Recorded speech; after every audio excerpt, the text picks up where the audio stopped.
Bonjour et bienvenue sur Discovery à la chaîne, et tout particulièrement dans cette série dès l'idée au lancement, la série où on transforme une idée en un produit digital qui cartonne. Aujourd'hui, on attaque ce qui peut faire ou détruire un projet, la gestion des contraintes. Si tu penses que créer un produit, c'est juste avoir une bonne idée et la coder, détrompe-toi. En réalité, tout projet est un jonglage entre trois variables, temps, coût, périmètre. Et le pire, c'est que tu peux jamais avoir les trois en même temps. Alors comment on fait quand on n'a pas assez de budget ou pas assez de temps? Comment on priorise un périmètre pour que le reste rentre dans les clous? Dans cette vidéo, on va voir ensemble pourquoi tu ne peux pas tout avoir et comment faire les bons choix. Comment on gérait les projets avant et pourquoi ça a changé avec l'agilité. La livraison continue des valeurs incrémentales apportées par la méthode agile. Comment JobSnap applique ces modèles pour maximiser son impact. Laisse un commentaire, un petit like, ça aide la croissance de ce projet et pour toi c'est totalement gratuit. Abonne-toi et active la cloche, comme ça tu seras mis au courant de toutes les prochaines sorties. Allez, si tu veux apprendre à gérer un projet comme un pro, reste bien jusqu'à la fin, c'est parti. Le triangle des contraintes. Pourquoi on ne peut pas tout avoir? Ok, maintenant qu'on a posé le décor, parlons du cœur du problème. Pourquoi tu ne peux jamais avoir tout dans un projet? En gestion de projet, il y a un concept très connu, le triangle des contraintes de projet. Partons d'une situation d'équilibre où on sait que l'on doit développer notre projet en 12 mois avec 200 € de budget et on veut 10 fonctionnalités. Si par exemple la contrainte temporelle change et que l'on veut livrer dans 6 mois, forcément on sera amené à faire un choix entre le périmètre et le coût. Disons dans cet exemple que l'on décide d'augmenter le coût, donc doubler le nombre de développeurs qui travailleront sur le projet et garder le même nombre de fonctionnalités.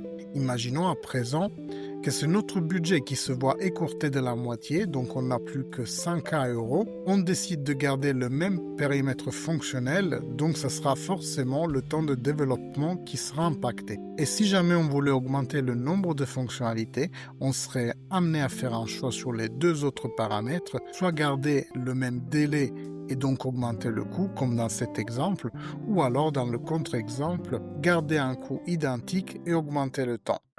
L'ancienne approche, la rigidité du modèle Waterfall. Avant l'agilité, la plupart des projets suivaient une méthode très précise et stricte appelée le Waterfall. Et franchement, c'était une usine à gaz. Comment est-ce que ça marchait? On passait des mois à rédiger un cahier des charges ultra détaillé. On définissait toutes les fonctionnalités avant même d'avoir testé quoi que ce soit sur le marché et on fixait un budget précis en fonction du périmètre défini. Le développement durait des mois, voire des années, sans interaction avec l'utilisateur.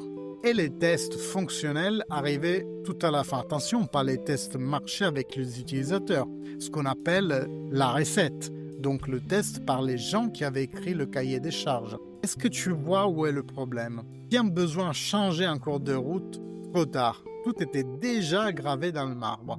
Et le résultat, le produit était obsolète dès leur sortie, si par exemple le marché avait changé, et les utilisateurs étaient frustrés parce qu'ils se retrouvaient donc avec un produit qu'ils n'avaient pas demandé. Nouvelle approche, fixer le budget et ajuster le périmètre. Aujourd'hui, on fait l'inverse. Au lieu de figer des fonctionnalités dès le début, on fixe plutôt un budget et une durée, puis on ajuste le périmètre en fonction de la valeur réelle qu'on apporte. Donc comment ça marche en agile? On fixe un budget clair dès le début du projet. On définit une ambition, mais pas un périmètre détaillé. On livre par petites étapes en testant les fonctionnalités sprint après sprint, donc au fur et à mesure. On ajuste donc en temps réel selon les retours des utilisateurs et les priorités du business. Du coup, au lieu de découvrir trop tard qu'un truc ne fonctionne pas, on peut corriger au prochain sprint.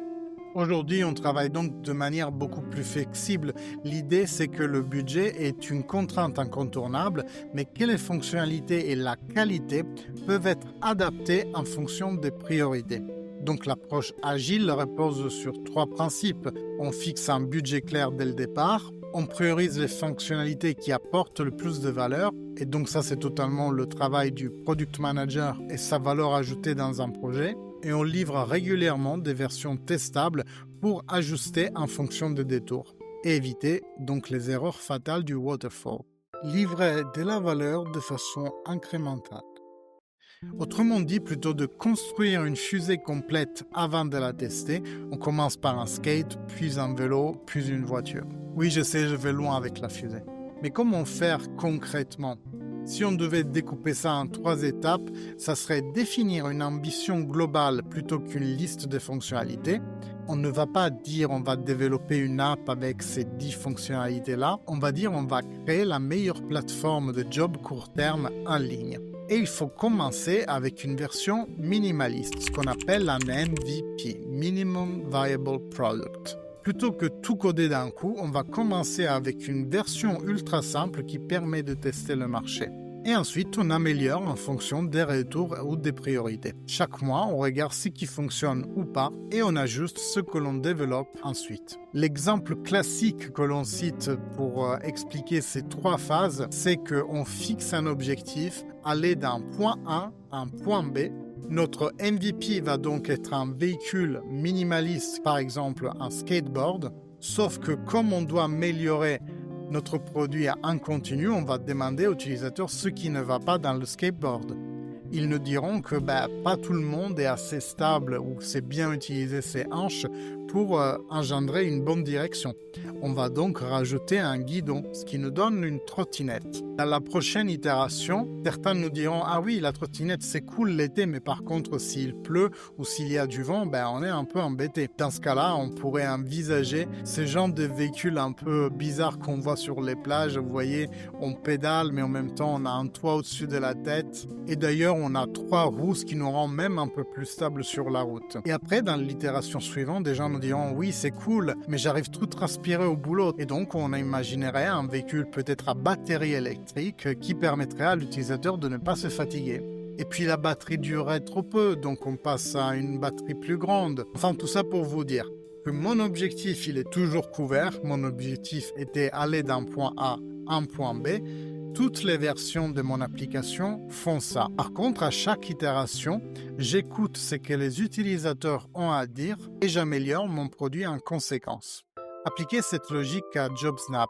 Par exemple, imaginons que j'ai réussi à lever pour JobSnap 600K € sur 3 ans. Et donc, on va répartir ce budget intelligemment. La première année, je vais utiliser 100K. Mon objectif va être de tester le marché et lancer une version simple. L'année 2, je vais dépenser 200K. Mon but ici, c'est d'automatiser et ajuster le matching et la monétisation. Dans l'année 3, je vais dépenser les 300K restants. Mon objectif va être la scalabilité et l'expansion du projet. Mais donc, comment on gère le périmètre fonctionnel? Voici maintenant de façon un peu plus détaillée ce que j'ai imaginé comme plan sur les 3 ans. Tester le marché avec un MVP ultra sain avec un budget de 100K €.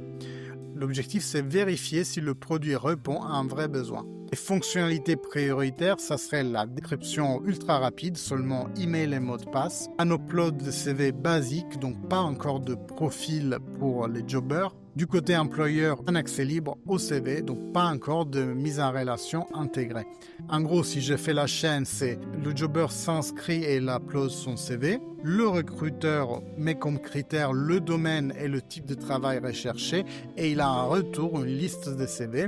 Il ouvre le CV et il contacte directement le candidat à partir des informations qu'il a renseignées sur son CV. Pourquoi ce choix? Parce que si personne n'utilise l'app, il est inutile de développer les fonctionnalités avancées.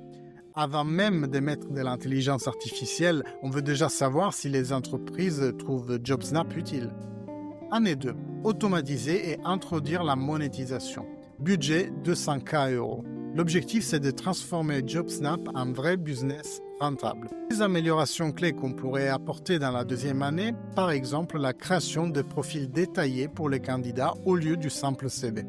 Un filtrage avancé pour les employeurs pour avoir une recherche un peu plus fine, où on exploiterait pour le coup ce qu'on a récolté sur la création de profils côté candidat. La mise en place d'un modèle payant, et oui, déjà au bout de la 2e année, on commencerait à donner un accès premium aux entreprises, sachant que le modèle prévoirait donc une entreprise payante et en face des utilisateurs qui ne paieraient pas.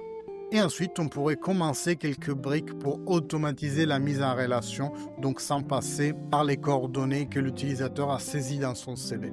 Là, on commence à rendre l'application plus puissante et surtout rentable. Mais on ne balance pas encore toutes les fonctionnalités, juste ce qu'il faut pour que les employeurs payent pour accéder à plus de candidats. L'année 3, on part sur la scalabilité et l'expansion géographique. L'objectif principal, c'est de devenir un leader sur le marché, d'atteindre d'autres régions. Je parle d'expansion géographique, mais pas forcément sur des villes ou sur des départements ou sur des régions. C'est juste le but de s'étendre le plus possible dans le marché, imaginons français ou même francophone. Même si après l'export d'un business vers d'autres pays mériterait qu'on attention des points un peu plus touchy. D'ailleurs, il serait intéressant de consulter les travaux de Gert Hofstede, qui a fait une étude assez intéressante sur les différents pays et comment exporter une business en s'adaptant justement à ces spécificités. Donc l'année 3, scalabilité et expansion géographique. L'objectif principal, c'est de devenir un leader sur le marché et s'étendre sur celui-ci. On pourrait envisager un matching automatique des offres et des candidats en mode Tinder.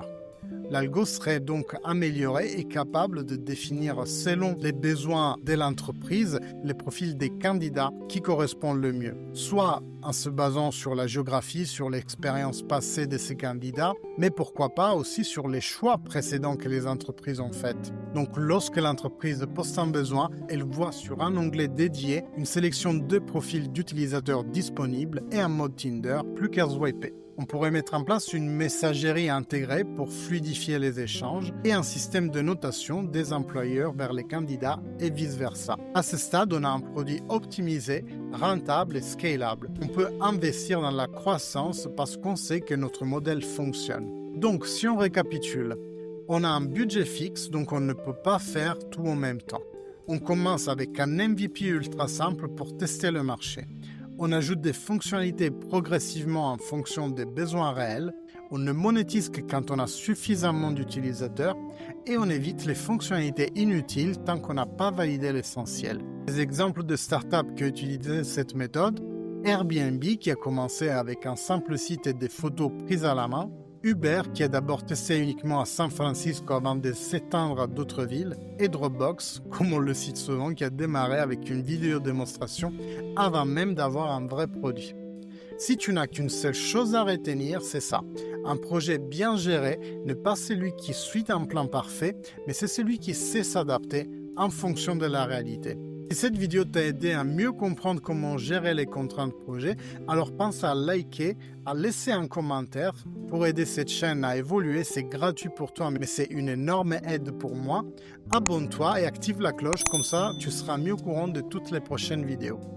On est parti ici sur une petite parenthèse gestion de projet, mais dès la prochaine vidéo, on reviendra sur le cœur de métier du Product Owner et donc on va voir comment organiser et prioriser tous les besoins que les utilisateurs nous sont exprimés en une liste de fonctionnalités à développer, avec des méthodes et bien entendu des exemples. Merci à vous d'avoir suivi cette vidéo. Au plaisir de vous lire. En attendant, je vous dis à la prochaine vidéo. Ciao!